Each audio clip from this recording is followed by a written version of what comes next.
Shout out to the Cows Gang. I'm your host, Mr. Palmer, and welcome to the show, Victim or Volunteer.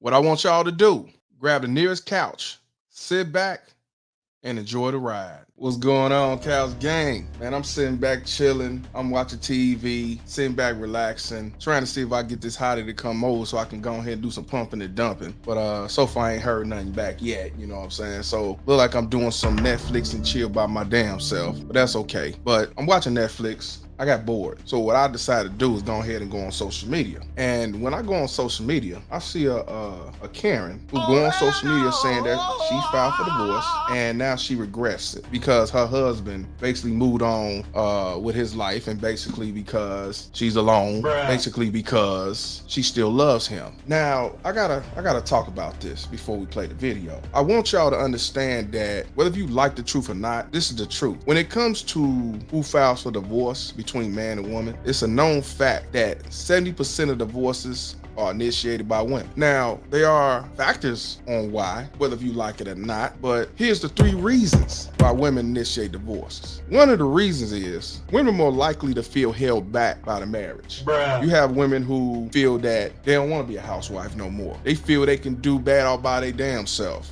You know, it'd be situations where it's a financial issue, but they're not too far, you know what I'm saying, lower the totem pole. They just getting by, and she feels she can get more doing it by herself. You know, strong and independent. And sometimes when they go out there, it don't get no better. Very few times where it actually elevates them to do better in growth, financial, and everything else. A lot of the times, it don't go the way they thought it was gonna be. So that's the first reason why. The second reason is women often take on more of the emotional burden. Now, when they talk about emotional burden, they saying generally men are not taught how they can communicate and process emotion. You know what I'm saying? As a result, women in marriages found themselves, they will take on more of the emotional responsibilities. And in some of these cases, it may include being sole emotional support system for the entire family. So in other words, and I have heard this before, you wasn't there for me emotionally, but we'll talk about, you know, man emotional versus a woman being emotional on a different show, you know. But it feels that a woman is taking all the toll and it's taking a lot of toll on that person mentally, physically, and certainly emotionally. And they tend to say that they didn't have no emotional support from the husband, but what they forget to tell everybody is the husband out there is working, making ends meet, handling all the bills, doing what he has to do to stay afloat. So then these women feel, you know, alone, and they don't have no source of support within the marriage. So what they do, file for divorce. Now, number 3, it says women no longer tolerate consistent, unacceptable behavior. Now, that goes on various things. It could be neglect, it could be abuse, it could be infidelity, you know, cheating and stuff like that. So it could be behaviors that I don't think a man or a woman should accept or would accept. You know, it could be verbal abuse, controlling, being possessive and stuff like that. Number 3, I can understand. The other 2, I ain't gonna say I do. So the reason why I'm letting y'all know this, because I want y'all to understand that this woman, she didn't explain why, but she had regrets, and her husband went on about his business. So I want y'all to check this out. The court notified me that my final decree of divorce has been approved by the judge. I know that it sucks being alone. I come home and I'm alone. I go everywhere alone.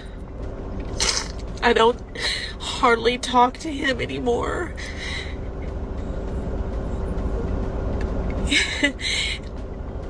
I don't blame him. I filed for the divorce. So I'm sure people are wondering, well, you filed. Why are you so upset? Why are you crying?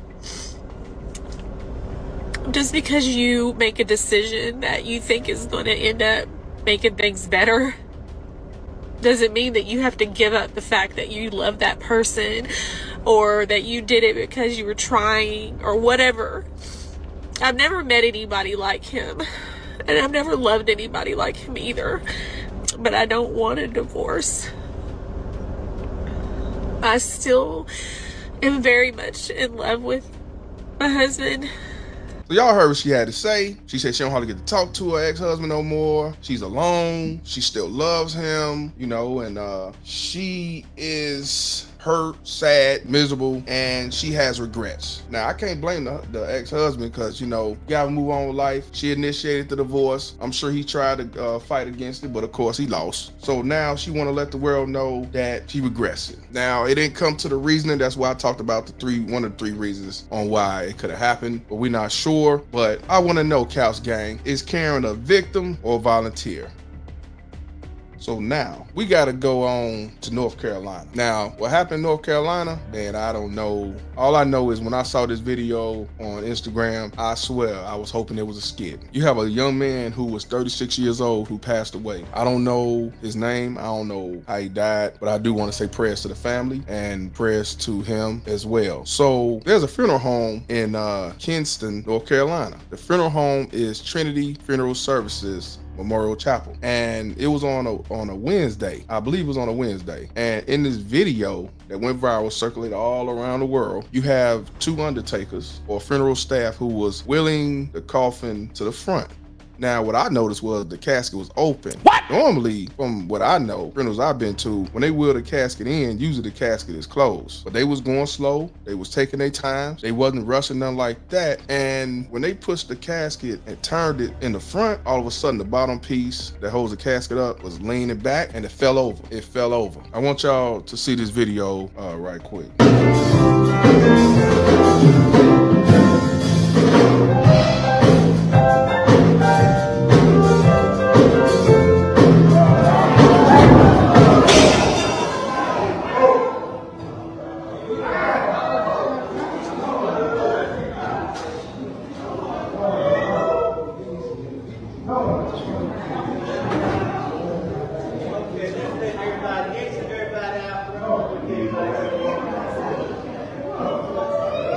Man, did y'all see that? Did y'all see that? I know that was one of the most embarrassing as a funeral home director or a funeral home worker. I don't know if this was the director. I don't know if this was staff, but I know that's one of the most embarrassing things that them two men went through, and not knowing if they're gonna get beat or not. Now, you seen the video, you know, the family crying, hurting. Somebody got on the mic and asked them to help, you know, because they had to put the body back in and help get the casket up and everything. But man, I really was praying that that was a skit. Unfortunately, it was not a skit. You know what I mean? It was definitely sad to see. You had some of the family and friends letting out cries as others went to aid the casket.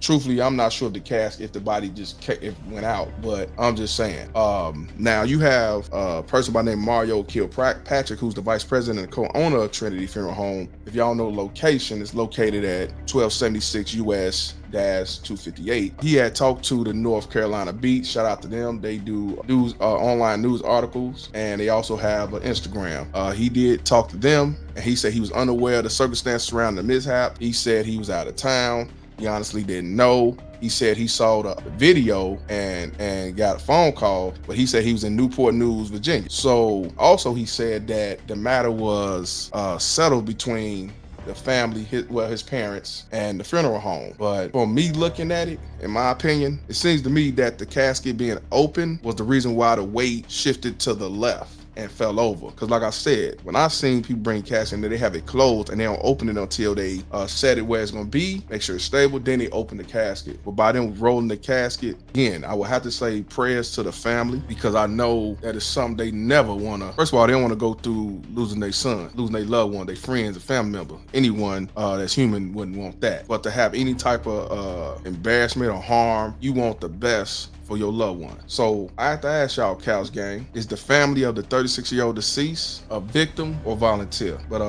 shout out to the Couch Gang. I appreciate y'all tuning in. Prayers again to the family of the deceased. I'm about to get my back on the couch, finish watching Netflix, man. I think I watched enough of social media. All right, man. Holla at y'all. Y'all tell me what y'all think.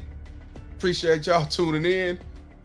I'm Mr. Palmer, and this conversation is over.